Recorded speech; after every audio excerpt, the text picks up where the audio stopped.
So you might have heard of the JoJo PS2 games, most definitely of the fighting games, and just maybe about the SNES game, but I feel a lot of people have never watched or played this one. So imagine if you took Eyes of Heaven and it had a baby with Fortnite. Well, that's kind of what Last Survivor is. Yeah, there's a fully fledged official JoJo Battle Royale with practically almost all of the prominent characters up to part 6, with Char being added while I was making this video actually. But is this JoJo Battle Royale any good? Well, that's what this video is aiming to answer. Bit of a disclaimer here, this is an unofficial PC port of the game, and I will not be disclosing how I sourced it, as I do not promote piracy of this game in any way because I'm a very, very legal abiding citizen, thank you very much. If you were to want to know anything about this though, Google and a certain Discord server just might be your friend here. But alas, I'm just here to review and just yap about this version of the game. So there's 2 controller styles. I'm not going to pretend I know how they feel like since I'm playing this on PC, not an arcade cabinet. On PC, the control scheme is pretty standard. Left click summons your stand for a basic attack, and right click summons your stand so you can skip a big part of the windup required to start attacking, which can be good for tight situations. I didn't end up using this much though because I kinda suck.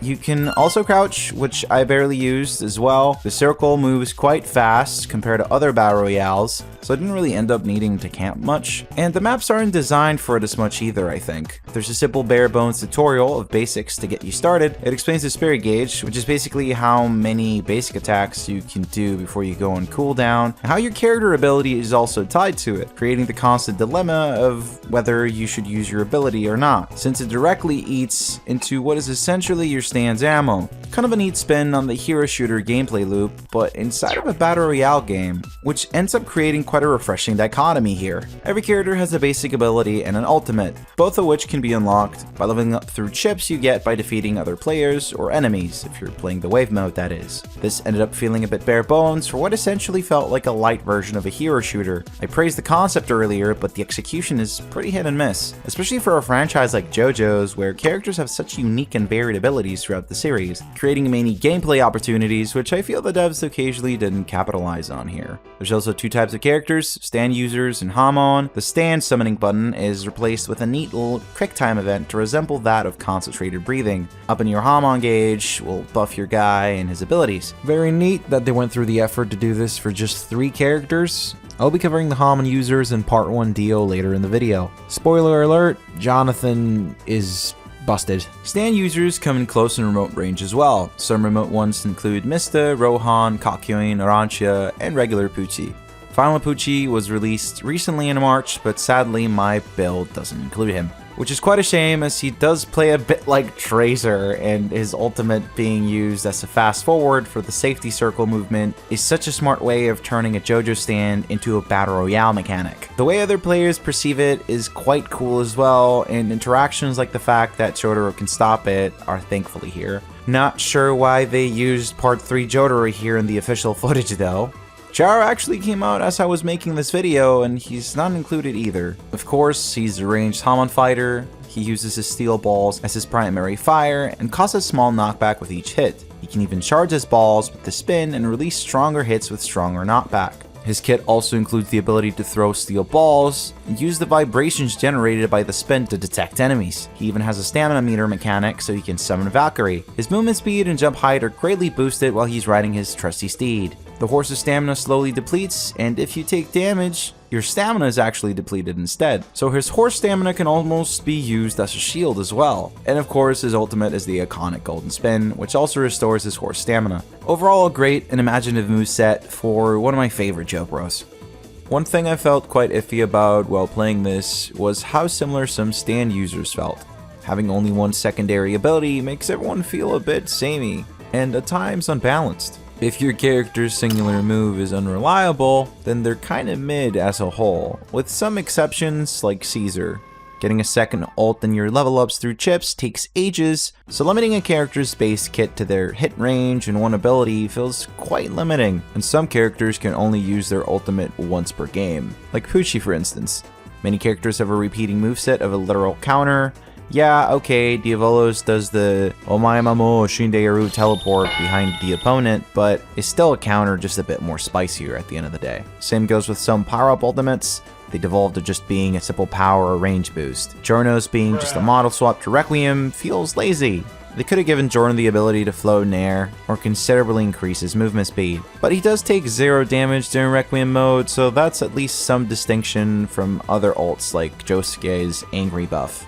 I understand game balance wasn't a main priority when making this game. It was preserving the character's in-universe feel, because Dio's and Jotaro's ultimate is, you guessed it, the time stop. And dear lord, is it broken, but honestly, I kinda don't care. It's such good fan service in every JoJo video game it appears in, and I don't think I'm ever gonna get bored of it. There's some counterplay to it, with Bruno's zipper dive, or abilities that stun another player, but that's only a handful of characters, and some only have access to a stun through their ults.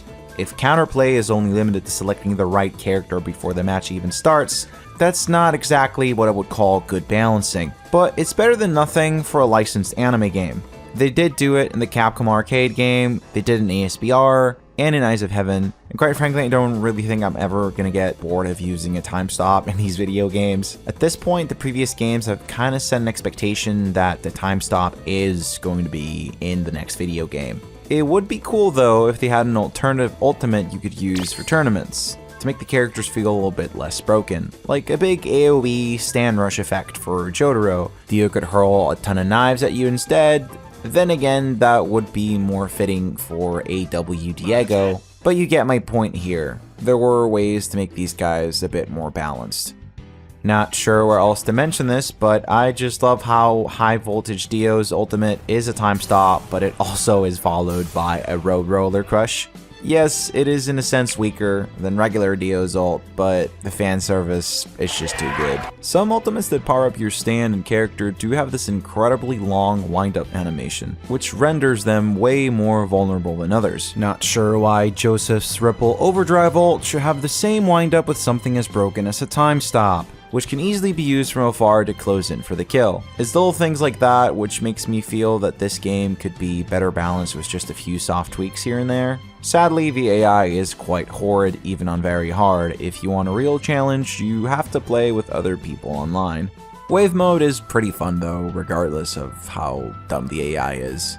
Another thing I like about how this game shakes up the Battle Royale formula is how you get to actually choose where to spawn immediately, and it's themed around Darby and his games. If there is one thing JoJo video games do incredibly well, it's the theming, and Last Survivor is no exception to that rule. And that's where the card mechanic ties perfectly into this theme. They come in the form of health and shield cards that provide your character with extra HP. The green card is a clairvoyance cheat, which lets you see players through walls and plan around your next move a little bit better.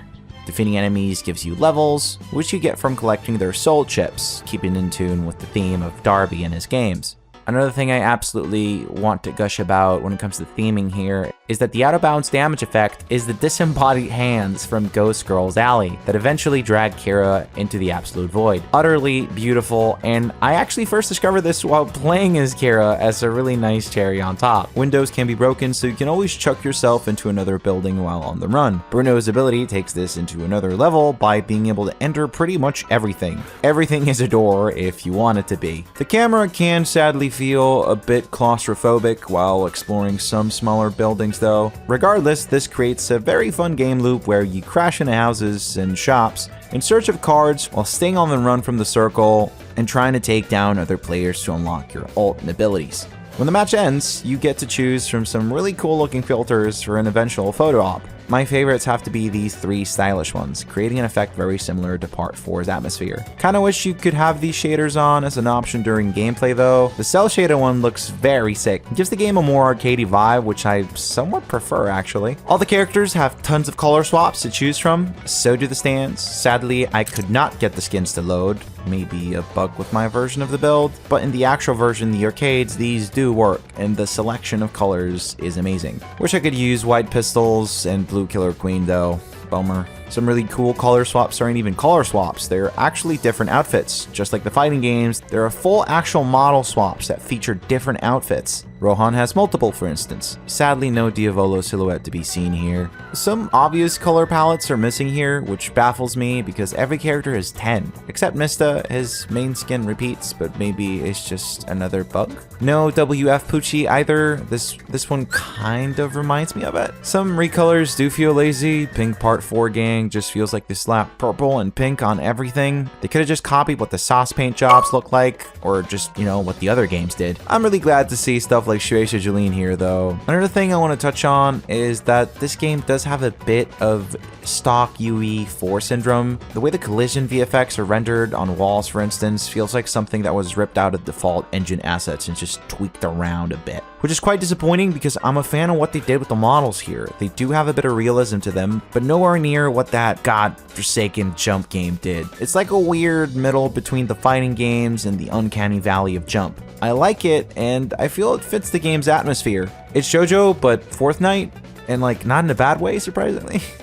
Editor's note, I tried the multiplayer version of this build to test out Jonathan and Part 1 Dio, which were not included in the offline version, and in this version, they modded the option to include the filters during gameplay. Very awesome indeed, but I can't really give this one to the game, but to the modding community and a certain Discord server I cannot mention. They also added some really cool particle effects for the photo op mode, even some kanji. The menacing ones have to be my favorite. So there's plenty of maps in the game, just one problem though. Morio has way too many damn maps. So I assume this is a result of the game coming out in 2019, which was around when Part 5 finished airing. I assume this was in development a good while before that, and Part 4 was the most recent part that was adapted when this started its pre-production phase. Ergo, the overabundance of Morio maps and representation of Part 4 characters in the starting roster before any updates happened. Sad thing is that Morio maps feel quite samey, with not that much to separate themselves from one another, except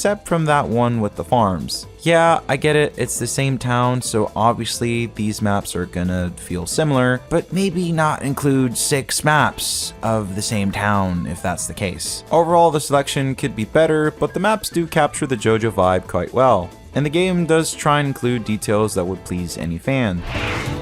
Yo, Angelo. The 6 Morio maps are Trattori Desardi, Train Station, Angelo Rock, Rural, Osan, and Kamiyu. Hopefully you can tell the difference between some of these because, I can't at times. After that, we have some sweet Part 3 representation of former Cairo, which does feel a bit samey to the Morio maps when it comes to how the buildings are mapped out, which in turn results in a similar match experience. But that's not necessarily a bad thing to have a bit of uniformity between the maps. The farm of JD State Prison from Part 6, which was a nice inclusion, lots of fields and water, and generally a good pick that feels quite distinct compared to the other maps. Coliseum, which is quite a nice change of pace. It feels more like a PvP map than a Battle Royale map. A fun one, but it sadly highlights this game's stiff and messy feeling jump physics. This map actually has some elevation, but you don't feel like you can take advantage of it as easily as you'd want to. And last but not least, we have Venice, a beautiful map that feels the most distinct. We haven't had Venice appear as a map in any JoJo game if you exclude the PS2 one, and I'm happy to see it here after all this time. I'm expecting to see a Part 7 map soon when we eventually get Johnny in this game. Part 1 and 2 haven't gotten any maps, and it doesn't feel like they will, to be honest.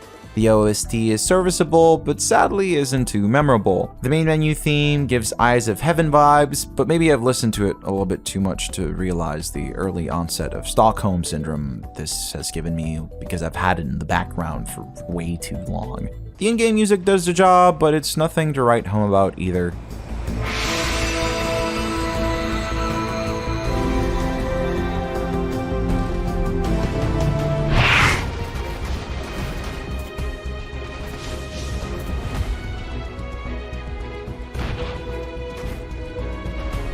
Now I want to focus on some details I really liked. I loved how Fugo can be poisoned by his own ability, just like in the source material. And it's pretty well designed too, because it doesn't hinder his gameplay. The effect has a really good timer on it, so if you do punch and break one of the bubbles in front of you while Fugo is moving in a straight line, he doesn't get infected. There might not be much of some of the movesets in this game, but the bits that are added are done well and respect the manga consistently. Mr. starts with 6 shots before you upgrade his spirit gauge, nice nod to his revolver. You can also send one of his bullets flying and control it as his main ability, which, not gonna lie, is hella jank to control. But it does have a nice splash area effect, which is very satisfying to pull off in the wave mode. But you won't really mind his ability being weird to control, because overall Mista is a part of a big problem I have with this game. A lot of ranged gun type characters like him and Whole Horse just feel offensively OP. In very open maps like Morio, you're kinda dead on arrival if you get out of a house and somebody like Mista or Whole Horse is outside waiting for you. There is little counterplay if you don't have a counter ability, no pun intended. Their base damage is lower than a melee stand user, but their rate of fire is so high that it ends up not mattering as much because of their high DPS. Yeah, camping might be a bit harder to pull off in this game because of the lack of elevation and map design. Even if these good spots exist, they're not really easy to camp because of how fast the circle moves. Plus, the controls aren't your friend here either. A good example of this is how the platforming in the Coliseum feels not too good, which kind of makes me realize why most maps don't actually have much elevation to begin with. It's because the gameplay physics wasn't built for it. There is no ledge grab, and following to what I said earlier, jumping around maps doesn't feel too great either. It's serviceable at best. But the lack of camping spots is actually a good thing for this game's balance, since the range types would be who would take advantage of it, and they're already pretty busted anyways. Another great thing shooters are good at is that they can shoot up houses from a distance and make other players think they're already raided, sabotaging other players in the way they plan out their routes. But if we were talking about the most busted range gun type, oh my god, Nero is the most broken motherfucker in this game.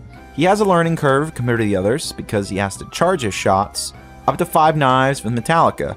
But if you manage to hit all of them, you can almost one-shot some players. You can do this up to 3 times before running out, and he even has an invisibility camouflage as his main ability. His ult is kinda mediocre, a debuff that decreases movement speed and slowly chips away at an opponent's health. You have to get real close to use it, and it clashes with his moveset of needing time to load up and prepare for your next attack. I guess you can go invisible and try and go sneaky with his ult, but at that point, you're setting yourself up to be vulnerable in your opponent's face. His whole kit and damage output is so good though that you end up not caring much for his mid ult, which kind of makes a good segue for my gripe with ultimates in this game. They're either mega busted, incredibly situational, or outright useless. Kakyoin, I am looking at you, bro. Unless the other player messes up, some ults are downright worthless, and that's a staple of a bad moveset in any competitive game. Win more abilities are bad, and this game has so many ultimates that fit that just win more tier.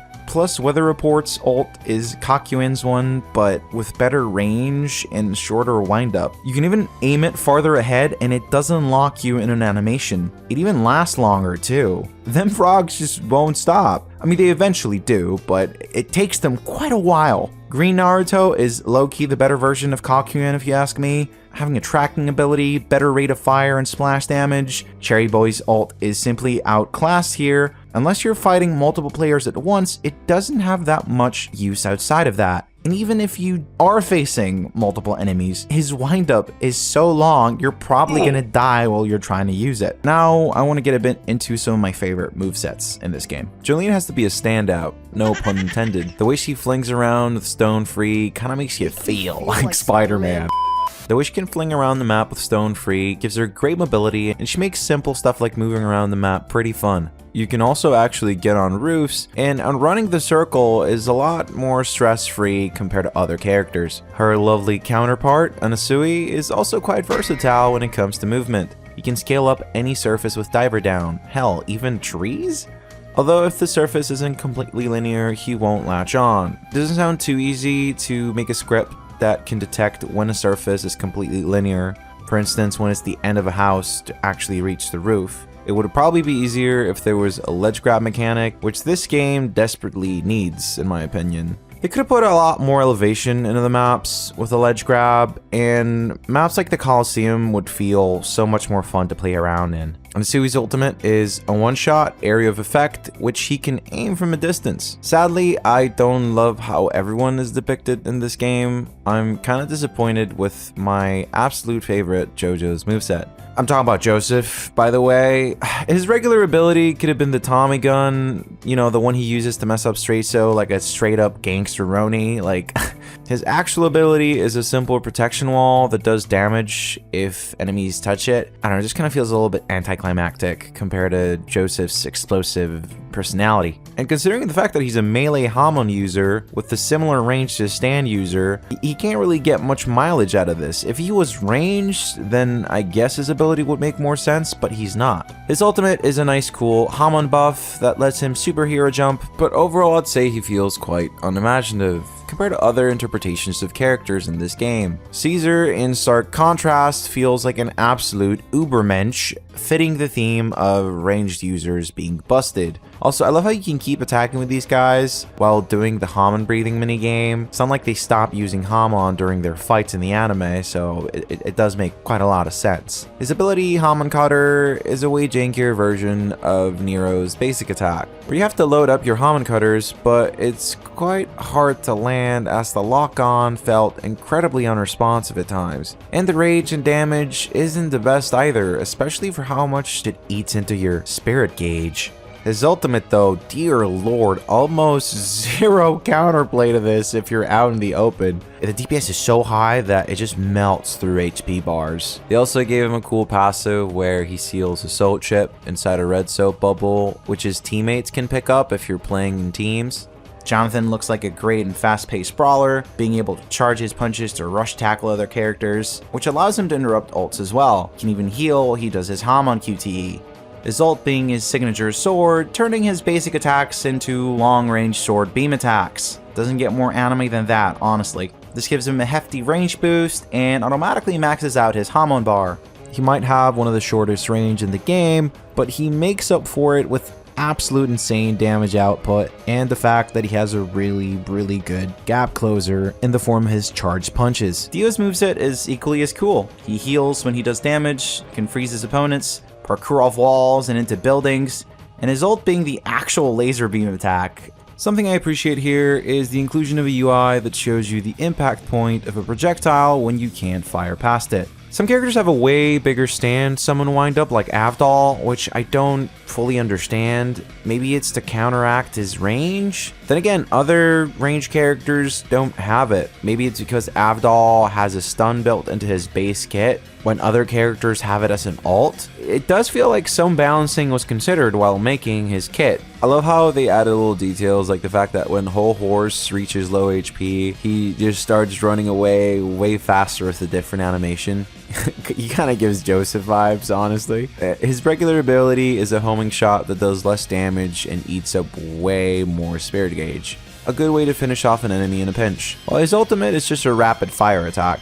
Quite simple, but very fitting for Whole Horse. Now, Pooji has to be one of my favorites with how creative they got here. He has a built-in mechanic in his kit of getting stand discs and increasing his abilities, which is why he starts with such pitiful range, which doesn't make too much sense since he's like a range stand user, but anyway, if you get Kakuin's discs, for example, your range increases. Pretty simple and clean. I do dislike somewhat how you have to be facing your camera down to access this skill though. It makes you quite vulnerable. I mean, I guess cool if it's a conscious design choice, but kind of heavily doubt it. And I do feel it kind of disrupts his gameplay pacing as well. His whole kit revolves around discs, with how his ultimate extracts a memory disc from another player, making them lose half their HP and actually drop to level 1. If it hits successfully, it also stuns them. And his ult just feels a lot more responsive compared to other lock-on ones, probably because of how better the range is. When you get enough range discs, this guy becomes an absolute beast. And that's without counting the fact that he's a remote stand user, which is hilarious if you consider that he starts out with such short range. Sadly, he can't use a gun in this one, although would make sense since this is JoJo Fortnite. Well, this about sums up how I feel about JoJo Last Survivor. Overall, a pretty decent licensed game. I never thought that JoJo would make sense in a Battle Royale format, but these guys actually did it. Yeah, the game might feel a bit iffy here and there, but I didn't expect the game to be as decent and fun as it is. I could make more content on it in the future if you guys would like to see more of it. Well, the runtime of this is getting out of hand, so hopefully you liked the video, and I hope I'll catch you in the next one. Have a good one.